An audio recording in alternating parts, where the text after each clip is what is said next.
Katulad nga po mga idol ng napag-usapan natin, hindi nga talaga biro ang mga susunod na 5 games ng Golden State Warriors sa pagharap nila sa 5 legit na contender gaya ng Boston Celtics na una nilang makakalaban bukas sa loob ng TD Garden. Yes mga idol, hindi nga kayo nagkakamali sa inyong narinig. Sa loob ng home court ng Boston Celtics, gaganapin ang bakbakan na isang malaking balakid para kay Coach Steve Kerr. Bakit? Well, aminado nga ito sa kanyang interview na alam nga po niyang mag-all out ang mga fans ng Boston Celtics sa kanya matapos ang ginawa nitong pagbabangko sa kanilang superstar na si Jason Tatum sa nagdaang Olympics. Matagal na nga po niyang alam hindi ito gusto ng buong prangkisa at fan base ng team. Pero wala rin naman siya ditong pakialam dahil ready rin naman ito sa trash talk at syempre na matatanggap niya sa laro. Ibinulgar nito na mas nakafocus para naman siya kung papaano manalo ang team kaya hindi nga niya ito pagtutuunan ng pansin.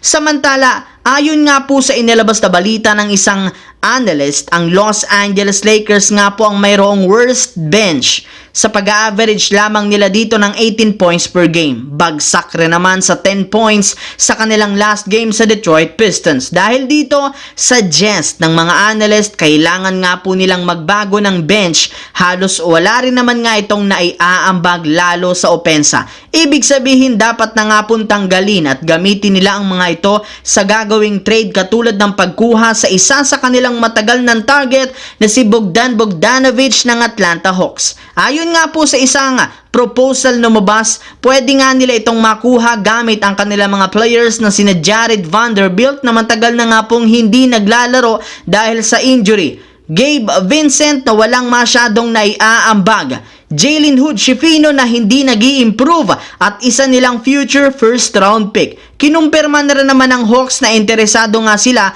kay Jalen Hood-Schifino dahil magagamit nila siya sa gagawing rebuilding ng lineup. Habang pagdating naman sa Lakers, bagamat mas lalong hihina dito ang kanilang depensa sa pagkawala ng ilan sa kanilang mga defensive player, magkakaroon rin naman sila dito ng isang reliable shooter na magagamit nila either sa starting lineup o sa kanilang second unit. Samantala, lingid nga sa inyong kalaman ang Milwaukee Bucks, ang worst team ngayon sa Eastern Conference, kundi pati na rin yan sa buong NBA sa pagkakaroon ng record 1-6. Kasama na ang Utah Jazz na siyang kulelat rin sa West, kaya nagsisimula na nga pong magsisihan ang buong team sa patuloy na pagkatalo. Meron nga ditong nagsabi na kailangan nga daw sisihin sina Coach Doc Rivers at Darvin Ham na mali-mali nga daw ang game plan. May iba rin naman ngang nagsabi na si Giannis ang may kasalanan dito dahil sa mali nitong desisyon na siyang ugat ng kanilang paghina. At sa kalagitnaan ng hinaharap na problema,